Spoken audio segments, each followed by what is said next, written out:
Pneumonia pneumonia बीमारी है और ये निमोनिया बीमारी को हल्के मत लीजिए। और पता है छोटा बच्चा जो घर में होता है, छोटा बच्चा को तो और हिफाजत कीजिए और उसको सरद गरम से बचाइए। सरद गरम, वो सरद गरम क्या होता है?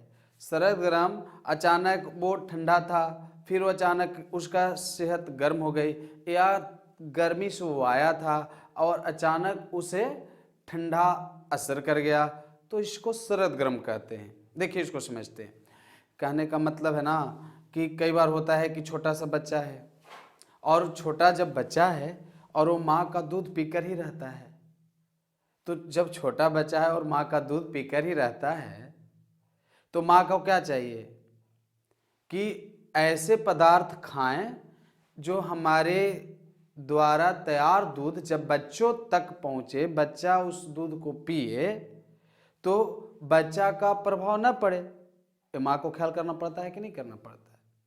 अब माँ रहेगी खूब भोजन का शौकीन, बाजार जाएगी तो बाजार वाला आइटम, घर आएगी तो खूब तला हुआ आइटम, और दिन दोपहरिया गली गली घूमना, बाजारों से धूप में आना और बच्चे को दूध तुरंत पिलाना। अरे धंधा है तो अलग बात है, बिजनेस है तो अलग बात है, लेकिन आजकल आप ये भी देखते होंगे गाड़ी से चल कर आती हैं तो कहा हम चल कर आए कि थके हैं। अरे भाई पैदल चलने से ज़्यादा थकावट आपको गाड़ी पर जो हवा लग रही थी ना, लू लग रहा था ना, ठंडा के दिन में आप जो चल रहे थे ना, उसका असर आपके अंदर आ गया है, कहाँ समझते हैं? और वही आपका असर आपके दूध तक हुआ, और वही दूध बच्चे को जब पिलाएंगे ना तो बच्चे प्रभावित हो जाएंगे और उस बच्चे को समस्या पैदा होगी। कौन सी समस्या? वो समस्या का नाम है निमोनिया। और निमोनिया जब पैदा होगा तो बच्चा नहीं बोलेगा कि मम्मी हमें निमोनिया है, वो थोड़ी ना बोले जाएगा कि हमारा निमोनिया है। बस आपको पता करना है कि हमारा बच्चा का निमोनिया हो गया है। कैसे पता होगा? बस कुछ नहीं करनी है, हम बताते हैं कैसे उसको पता करेंगे। वो बच्चा सुस्त हो जाएगा, बच्चा का श्वसन क्रिया तेज हो जाएगी, बच्चे सांस लेने में परेशानी उत्पन्न करेगा, उसे परेशानी होगी सांस लेने में, उसकी जो ये वाला छाती वाला हिस्सा है ना वो बहुत तेजी से भीगेगा, यानी लिप लाप लगेगा कि कितना बताइए 70 वर्षीय 80 वर्षीय आदमी का सांस चल रही है, ब्लड प्रेशर बढ़ चुका, ऐसा अनुभव होगा। और उसका फीवर भी रहेगा।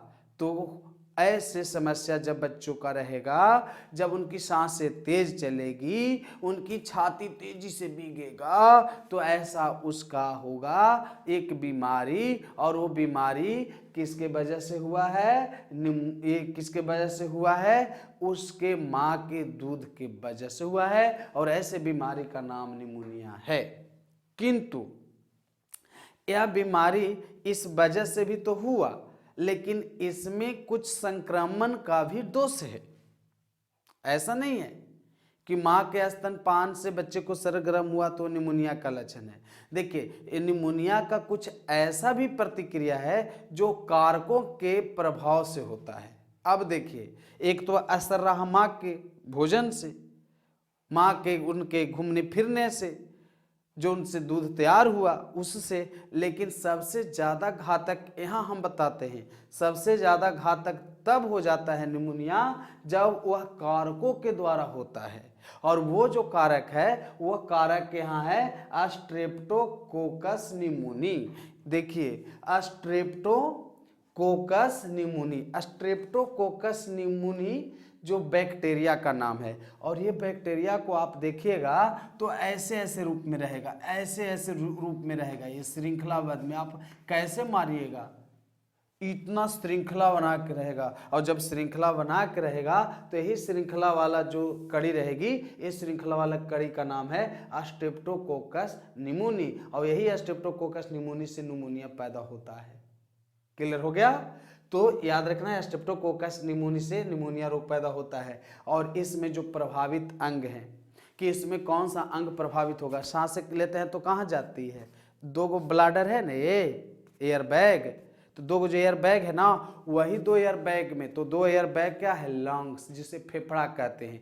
और फेफड़ा इससे प्रभावित हो जाती है। तो फेफड़ा प्रभावित होता है, यानी फेफड़ा के साथ साथ फेफड़ा में वायु को रखने के लिए वायु कोष्ठक होता है। तो फेफड़ा प्रभावित होता है और फेफड़ा में 3 गुने 10⁸ की संख्या में वायु कोष्ठक होता है। जो हवा लेते हैं ना, श्वसन लेते हैं, सांसें, तो सांस जाता कहाँ है, धान मकई होता है तो आप रखते हैं ना, धान गेहूं मसूर सरसों, ये सब रखने के लिए आपके घर में कोठी होती है ना, कोठी। तो उसी तरह से फेफड़ा के अंदर में हवा को रखने के लिए कोठी होती है, और हवा वाला जो कोठी होती है वही कोठी को वायु कोष्ठक कहते हैं, और इसकी संख्या 3 गुने 10⁸ होता है। और इसमें कोई भी उम्र वाले व्यक्ति प्रभावित हो सकते, बच्चा, जवान और बूढ़े कोई भी प्रभावित होते हैं। लेकिन 3 से 13 वर्ष वाले बच्चे, 3 से 13 वर्ष वाले बच्चे का जो वायु कोष्ठक है वो चूंकि नाजुक है तो ज्यादा प्रभावित हो जाता है, इसलिए बच्चों में यह दोष ज्यादा है। अब बच्चा को बताइए, जब रहेगा इसमें नाक भी जाम रहेगा, मतलब सर्दी से, तो नाक, अब वो बच्चा को तो कहिएगा कि बताइए नाक चाप के भीगो, तो बच्चा कहाँ समझेगा कि उसको भीगो। बड़ा रहेगा ता ना निकाल देगा, सियाना आदमी रहेगा ता ना विकार निकाल देगा। छोटा बच्चा को नहीं पता चलता है, समझिए इस बात को, बचा के रखिए। हाँ, कान में टोपी है ना, स्वेटर पजामा ये सब पहना के रखिए। कपड़ा भिंगा दे तो तुरंत उसको फ्रेश करके उसको हिफाजत कीजिए, ना स्ट्रेप्टोकोकस नाम का यानी बीमारी आ जाएगा, स्ट्रेप्टोकोकस नाम का कारक आ जाएगा और बीमारी आ जाएगा निमोनिया। समझ रहे ना बात को। तो इसी तरह से ये देखिए कि इसमें जो संचरण की स्थिति है कि कैसे संचरित होगा, एक आखिर संक्रमण कैसे हो सकता है, इसके लिए हम लोग जानेंगे कि संक्रमण कैसे होगी, यानी संचरण कैसे होता है, आखिर स्ट्रेप्टोकोकस जिसको है उससे दूसरे में कैसे जाएगा। वह व्यक्ति का जो श्वास नली है, श्वास नली में ही रहता है। देखिए रस्तवे में रहता है कि जब तेजी से करेगा ना तो जब हमारे तो बिग देगा बाहर, और बिग देगा तो सामने जो रहेगा ना उस पर जाके पड़ जाएगा, तो उस पर जाके जब पड़ गया तो उसको समस्या हो गया। तो यानी श्वास नली में रहता है और छींकने से ये बीमारी फैलता है या खांसने से। इसलिए छींकने या खांसने पर परहेज रखना है, खांसने से या छींकने से। इसलिए कोई एक व्यक्ति यदि छींकता हो तो दूरे हो जाइए। हाँ, एगो कोरोना से मत डरिए, निमोनिया से भी डरिए। खांसता है तो भी उससे भी समस्या हो सकती है। उसके द्वारा अब रोटी लपेट के खा रहा है, घी रोटी, और दूसरों को खिला दिया, वह हो गया। देखिए ऐसे ही होता है, ये झूठा भी नहीं खाना है। और यदि छोटा बच्चा का है और उसको बताइए, लोग गया बाहर से, उसको बताइए चुम्मा चटी करने का, मैंने छोटा बच्चा को जाके प्यार से किस कर लिया, किस कर लीजिएगा ना तो यानी तो चलेगा। यदि उसके लार उर में यदि संक्रमण था, वो लार यदि चल गया ना तुम्हारे अंदर तो फिर तुम्हें भी हो जाएगी। इसलिए जुट्ठा खाने से, चुंबन करने से निमोनिया का संचरण तेजी से हो जाता है। समझ रहे ना बात को, यानी तेजी से बीमारी होती है। इसके बाद यदि लगता है कि रोकथाम करें, इसको यदि रोकथाम करना है, रोक लगाना है, तो यानी मरीज के संपर्क से दूर रहें, मरीज के संपर्क से दूर रहें। हाँ, ये यदि बचना है तो, निमोनिया रोग से बचना है तो मरीज के संपर्क से क्या करना है, दूर रखना है। कई बार ऐसा होता है कि यानी एक रुमाल ले करके और दूसरे को भी हाथ पोंछवा भी चलते हैं। अब बताइए, तो एक वो रुमाल है और उससे दूसरे को भी पोंछवा देता, अपने भी पोंछे और दूसरे को भी पोंछवा दिए। लीजिए ना, हाथ पोंछ लीजिए ना, लग रहा है कि कितना बताइए इसके कोशिशिया में है, यानी दे दिए तो हो जाएगा, हुआ देगा फिर तोड़ो। इसलिए बताइए कभी भी अपना बताइए रुमाल पोंछ के दूसरे को ना दीजिए, दूसरा का पोंछा हुआ अपने मत लीजिए। इसलिए रुमाल पर भी परहेज कीजिए। तो उस मरीज के संपर्क से दूर रहें, उस रुमाल का भी प्रयोग ना करें। साथ ही साथ वो खाया हुआ उसका जो बर्तन है ना, एकदम दूरे रखिए, दीजिए ना, गर्म पानी में डाल दीजिए, सब स्ट्रेप्टोकोकस बताइए सब भुरट आ जाएगा। कहा, इसलिए स्ट्रेप्टोकोकस नाम का जीवाणु को यदि मारना है, स्ट्रेप्टोकोकस जीवाणु को यदि संपन्न करनी है, तो उसको गर्म पानी में उस बर्तन को धोइए, गर्म कपड़ा को गर्म पानी में कपड़ा को डाल के छोड़ दीजिए, उसके बाद तेज धूप में सुखाइए। आजकल तो देखते हैं ना, तेज धूप रहता है छत पर, लेकिन कलर न गायब हो जाए इसलिए लोग छत पर डालते ही नहीं है, उसको छाया में सुखाते। अरे भाई सब चीज़ व्यवस्था है, धूप में भी सुखाइए, डिटॉल डाल के कपड़ा को, है नहीं, छोटे बड़े कपड़ा को ख्याल कीजिए, उसमें डिटॉल डाल करके कपड़े को धो करके पानी में, और अंत में डिटॉल डाल के निकाल कर आराम से सुखाइए। देखिए बैक्टीरिया रहित हो जाएगा, सब खत्म हो जाएगी, उसमें फंगस नहीं होंगे। तो ऐसे ऐसे कपड़े का सेवन करना चाहिए, साफ सफाई पर ध्यान देना चाहिए। तो इस तरह से समस्या उत्पन्न होती है और मरीज के संपर्क से एकदम में दूर रहिए, है नहीं। अब यदि हो गया तब क्या करवा, यदि हो जाए तो भी तो बताओ, बचना है। अब हो गया तो उसके लिए तो उपाय करना होगा ना, कि उसे ही छोड़ देंगे। हो गया तो उसको उपाय करना होगा। तो हो गया तो उसको उपाय क्या करना है, इसको समझ जाइए।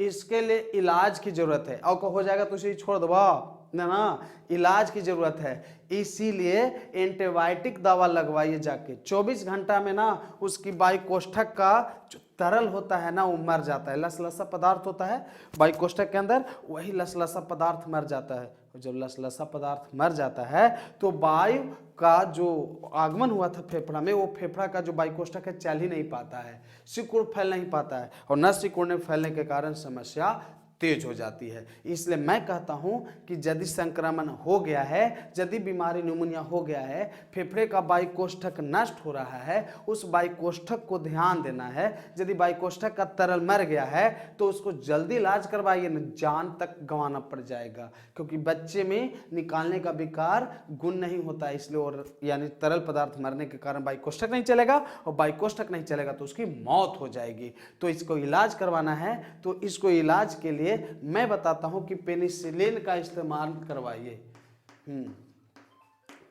पेनिसिलिन, और पेनिसिलिन के साथ साथ एरिथ्रोमाइसिन का प्रयोग करवावे। एरिथ्रोमाइसिन, इन दवा का सेवन करवाइए। पेनिसिलिन एंटीबायोटिक है, एरिथ्रोमाइसिन एंटीबायोटिक है, और इन दवाइयों को प्रयोग करवा करके उस बीमारी से निजात दिलाया जा सकता है। बीमारी से यदि बचाव पाना है तो पेनिसिलिन के साथ साथ एरिथ्रोमाइसिन नाम का दवा चलाना है। तो पेनिसिलिन और एरिथ्रोमाइसिन दवा चलाएंगे तो निमोनिया से कंट्रोल हो जाएंगे, निमोनिया से कंट्रोल पाएंगे, और निमोनिया को इलाज करवाना है तो पेनिसिलिन और एरिथ्रोमाइसिन का इस्तेमाल करें। एक बार फिर से बताना चाहेंगे, फैक्टर का नाम है स्ट्रेप्टोकोकस। प्रभावित अंग है फेफड़ा जिसमें वायु कोष्ठक होती है, उसके साथ संचरण होता है श्वास नली या छींकने या खांसने से। रोकथाम, मरीज के संपर्क से दूर रहें, और यदि इलाज करवाना है तो पेनिसिलिन और एरिथ्रोमाइसिन दवा का सेवन करवाएं, और यदि खुद है तो खुद करें, और नजदीकी डॉक्टर का सलाह लें। यदि नजदीकी डॉक्टर की सलाह लेंगे तो आपकी तबीयत में सुधार आएगी और आप इस बीमारी से छुटकारा पाएंगे। जय हिंद।